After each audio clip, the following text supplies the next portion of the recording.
दोस्तों आज की वीडियो में आपको क्या क्या जानने को मिलेगा ये मैं आपको थोड़ा बता देता हूं कि बांग्लादेश के विशेष ट्रिब्यूनल द्वारा शेख हसीना के खिलाफ जारी वारंट और संभावित सज़ा के ऐलान के बीच उनके वापस बांग्लादेश लौटने की खबरों के पीछे की असली कहानी क्या है, असली वजह क्या है, इसके बारे में पूरी जानकारी आपको दूंगा। बांग्लादेश में चल रहे कानूनी मुकदमों की हकीकत जो है, आवामी लीग का भविष्य और इस पूरे संकट का भारत की सुरक्षा व्यवस्था पर, व्यापार और सिलीगुड़ी कॉरिडोर जिसको आप चिकन नेक से बोलते हो, उस पर क्या असर पड़ेगा ये भी मैं आपको बताऊंगा। और एक गहरी रिसर्च के बाद आपको बताऊंगा कि बांग्लादेश में चल रहे कानूनी मुकदमों की क्या हकीकत है, आवामी लीग का भविष्य और इस पूरे संकट का भारत के ऊपर क्या विशेष प्रभाव पड़ेगा, और बांग्लादेश की गिरती हुई अर्थव्यवस्था का, जीडीपी का, मुद्रास्फीति का और भारत बांग्लादेश द्विपक्षीय व्यापार के ताज़े आंकड़े के बारे में आपको पूरी जानकारी दूंगा। लेकिन आगे बढ़ने से पहले इस चैनल को सब्सक्राइब ज़रूर कर लेना, क्योंकि हमारी अगली वीडियो एक और धमाकेदार और संवेदनशील अंतर्राष्ट्रीय टॉपिक पे आने वाली है, जिसे आप मिस ना करें। तो दोस्तों चलते हैं, आज ये वीडियो शुरू करते हैं कि बांग्लादेश में वापस जाना क्यों चाहती हैं शेख हसीना, क्या इसके पीछे की सच्चाई है, जबकि वहाँ पे उनको फांसी की सज़ा का ऐलान हो चुका है पहले ही। तो दोस्तों कल्पना कीजिए कि एक ऐसा नेता जिसने 15 साल तक एक देश की तकदीर लिखी, जिसके एक इशारे पर नीतियां बदल जाती थी रातों रात, आज उसी नेता के खिलाफ उसी देश की अदालतें गिरफ्तारी का वारंट जारी कर रही हैं, मौत की सज़ा तक का चक्रव्यूह बुन रही हैं। हम बात कर रहे हैं बांग्लादेश की पूर्व प्रधानमंत्री शेख हसीना की। लेकिन सबसे पहले हैरान कर देने वाली जो बात है दोस्तों, वो अंतर्राष्ट्रीय गलियारों में से जो छनका आ रही है, वो ये है कि इस भीषण खतरे के बावजूद शेख हसीना वापस बांग्लादेश जाने की रणनीति क्यों बना रही हैं। क्या यह उनका कोई बहुत बड़ा राजनीतिक दांव है, या फिर इसके पीछे कोई ऐसी मजबूरी है जो दुनिया की नज़रों में वो छिपा रही हैं। आज के इस वीडियो में हम किसी भी पक्षपात के बिना केवल ठोस तथ्यों के आधार पर अंतर्राष्ट्रीय कानूनों और ज़मीनी हकीकत के आईने में इस पूरी कहानी का जो सच है उसको खंगालेंगे और आपके सामने लेके आएंगे। इस पूरी घटना को समझने के लिए हमें थोड़ा सा साल 2024 में जाना पड़ेगा दोस्तों। साल 2024 के अंत और 2025 के शुरुआती दिनों में बांग्लादेश के इतिहास में सबसे बड़ा छात्र आंदोलन हुआ था, ये आप जानते हैं। कोटा प्रणाली की विरोध से शुरू हुआ यह प्रदर्शन देखते ही देखते एक तख्ता पलट में बदल गया। शेख हसीना को अचानक प्रधानमंत्री पद से इस्तीफा देना पड़ा और अपनी जान बचाने के लिए उन्हें भारत की शरण लेनी पड़ी। प्रधानमंत्री नरेंद्र मोदी की सरकार थी उस समय, और उनको ये सपोर्ट भारतीय सरकार की तरफ से तुरंत मुहैया करा दिया गया। इसके बाद बांग्लादेश की कमान अंतरिम सरकार के हाथों में आई, जिसके प्रमुख जो नोबेल पुरस्कार विजेता थे मोहम्मद यूनिस, जिनकी भारत के साथ बहुत लफड़ेबाजी चली, बहुत ही ज़्यादा मनमुटाव रहा, भारत सरकार का उनके साथ कोऑर्डिनेशन नहीं हो पाया। सरकार बदलते ही शेख हसीना और उनकी पार्टी आवामी लीग के नेताओं पर कानूनी शिकंजा कसना शुरू कर दिया गया। बांग्लादेश के इंटरनेशनल क्राइम्स ट्रिब्यूनल, जिसको ICT बोलते हैं, उन्होंने उनके शासनकाल के दौरान हुए प्रदर्शनों में जो मौत हुई थी, उस मौत को मानवता के खिलाफ अपराध तक घोषित किया। ट्रिब्यूनल ने उनके खिलाफ गैर जमानती वारंट जारी किए और वहाँ कानूनों के मुताबिक, जो बांग्लादेश में कानून पारित हुए उसके मुताबिक, इन आरोपों में अधिकतम सज़ा फांसी तक हो सकती है, डेथ पेनल्टी भी हो सकती है। स्थिति यह है कि बांग्लादेश की नई सरकार लगातार भारत पर शेख हसीना के प्रत्यर्पण का लगातार दबाव बना रही है। शेख हसीना को बांग्लादेश बुलाने के लिए दबाव बना रही है भारत पे। अब बात करते हैं उस मानवीय पहलू की जो इस पूरी कहानी में को नया मोड़ दे देता है दोस्तों। कोई भी राजनेता जिसने अपना पूरा जीवन राजनीति को दिया हो, वह विदेश में बैठकर अपने वजूद को ख़त्म तो कभी नहीं करेगा। शेख हसीना केवल एक पूर्व प्रधानमंत्री नहीं है, वह बांग्लादेश के राष्ट्रपिता शेख मुजीबुर रहमान की बेटी भी हैं, और ये आप बात जानते हैं अच्छी तरीके से।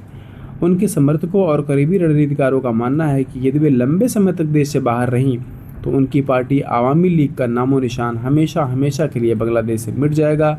और यही जो मंशा है वो मोहम्मद यूनिस की सरकार की है कि शेख हसीना के ऊपर इतने ज़्यादा चीज़ें थोप दो कि वो बांग्लादेश न लौट पाए और उनकी पार्टी हमेशा के लिए ख़त्म हो जाए। और आपको बताओ दोस्तों कि एक इंसान और राजनेता के तौर पर शेख हसीना का ये भली भांति जानती हैं वो कि इतिहास में उन्हीं नेताओं को याद रखा जाता है जो संकट के समय अपनी धरती पर लौटकर संघर्ष करते हैं, चाहे परिणाम जो भी हो। बेनज़ीर भुट्टो से लेकर नवाज शरीफ तक दक्षिण एशिया की राजनीति गवाह है कि जिन नेताओं ने जेल जाने का जोखिम उठाया था, लेकिन देश की वापसी में प्राथमिकता दी, या फिर जो देश छोड़ के भाग गए, पब्लिक उनसे मुंह मोड़ चुकी है। जिन्होंने जेल को सिलेक्ट किया, जेल गए, जेल भरी, उनके साथ पब्लिक हमेशा खड़ी रही। शेख हसीना का वापस लौटने की इच्छा जताना उनके समर्थकों में दोबारा जान फूंकने के बराबर हो जाएगा। खुद को एक शहीद या राजनीतिक पीड़ित के रूप में स्थापित करने की एक सोची समझी कोशिश हो सकती है, ताकि देश की जनता में उनके प्रति सहानुभूति पैदा हो सके। और ये एक बहुत ही बड़ा साहस भरा कदम है शेख हसीना के द्वारा, ये लोग समझ रहे हैं। अगर आप बिना आंकड़ों के कोई चीज़ बताओ तो आपको थोड़ा सा अजीब सा फील होता है। तो आइए समझते हैं कि इस समय बांग्लादेश जो है इस समय किस दौर से गुजर रहा है। बांग्लादेश की अर्थव्यवस्था, जो कभी 450 बिलियन से अधिक की जीडीपी के साथ दक्षिण एशिया में तेज़ी से बढ़ रही थी, वर्तमान में भारी अस्थिरता का सामना कर रही है। विदेशी मुद्रा भंडार जो है वो ज़बरदस्त गिरावट आ गई है, और ये महंगाई दर वहाँ पे दोस्तों दोहरे अंक को छू रही है। थोड़ा सा डिटेल में बात करते हैं कि पिछले चुनाव में आवामी लीग का दबदबा था, लेकिन मौजूदा समय में 300 संसदीय सीटों वाले देश में राजनीति जो है वो उठापटक उसमें चल रही है। राजनीतिक शून्यता आ गई है। अंतरिम सरकार चुनाव कराने में देरी कर रही है, जिससे जनता के एक बड़े वर्ग में ज़बरदस्त असंतोष फैल रहा है। अगर आप और भी रिपोर्टिंग की बात करें दोस्तों, तो सरकार इन मानवाधिकार चीज़ों का जो ज़बरदस्त तरीके से उल्लंघन करा रही है बांग्लादेश सरकार, उसके हिसाब से पूरे वर्ल्ड में भी उसकी थू-थू हो चुकी है, और अभी भी वही चीज़ चल रही है। इस पूरे घटनाक्रम का सबसे गहरा और सीधा असर भारत पर पड़ रहा है। भारत और बांग्लादेश के बीच सालाना लगभग 13 से 14 बिलियन का द्विपक्षीय व्यापार होता है, बिलेटरल ट्रेड जिसको आप समझते होंगे। राजनीतिक अस्थिरता के कारण दोस्तों सीमा पार व्यापार और सप्लाई चेन बुरी तरीके से प्रभावित हो चुकी है, जिससे भारत के पूर्वोत्तर राज्यों, जो कि नॉर्थ ईस्ट हमारे स्टेट्स हैं, उनमें सामानों की आवाजाही पर ज़बरदस्त नेगेटिव प्रभाव पड़ा है। अगर आप चिकन नेक की बात करें, सिलीगुड़ी कॉरिडोर की बात करें, जिसकी वजह से सुरक्षा और कूटनीतिक मोर्चे पर 3 बड़े खतरे हैं, उसको मैं आपको बता दूं। सिलीगुड़ी कॉरिडोर भारत का ये बेहद सकरा और रणनीतिक रूप से संवेदनशील हिस्सा बांग्लादेश की सीमा के करीब है। अगर बांग्लादेश में भारत विरोधी ताकतें या कट्टरपंथी तत्व मौजूद होते हैं, तो भारत की राष्ट्रीय सुरक्षा के लिए एक बहुत ही बड़ा सिरदर्द बनने वाला है। ये शरणार्थी संकट की अगर बात करते हैं दोस्तों, तो अस्थिरता के कारण सीमा पार से अवैध घुसपैठ का खतरा ज़बरदस्त तरीके से बढ़ गया है। पहले भी लोग आते थे, लेकिन अब बहुत ज़्यादा लोग आ रहे हैं, जिसे रोकने के लिए सीमा सुरक्षा बल को हाई अलर्ट पे काम करना पड़ रहा है। हालांकि जब से बीजेपी सरकार आई है, काफ़ी हद तक कंट्रोल करने की कोशिश की है, लेकिन ज़ीरो अभी भी नहीं हुआ है। शरणार्थी अभी भी भारत में छुपे हुए रास्तों से आ रहे हैं।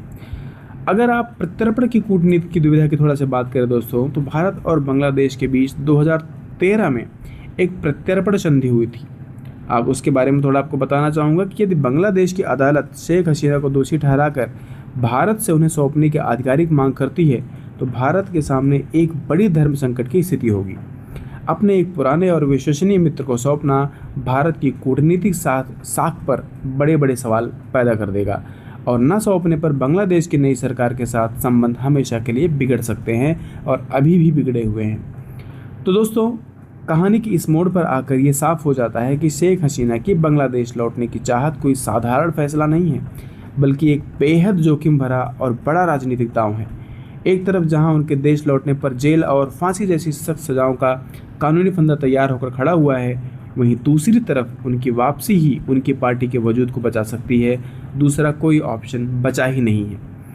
अगर शेख हसीना की जगह उनकी पार्टी का कोई और आदमी उनकी जगह लेने की कोशिश करता है, तो शेख हसीना जैसी इमेज उसकी नहीं है, और इसका रिजल्ट ये होगा कि शेख हसीना की पार्टी को ज़बरदस्त तरीके से हार का सामना करना पड़ेगा।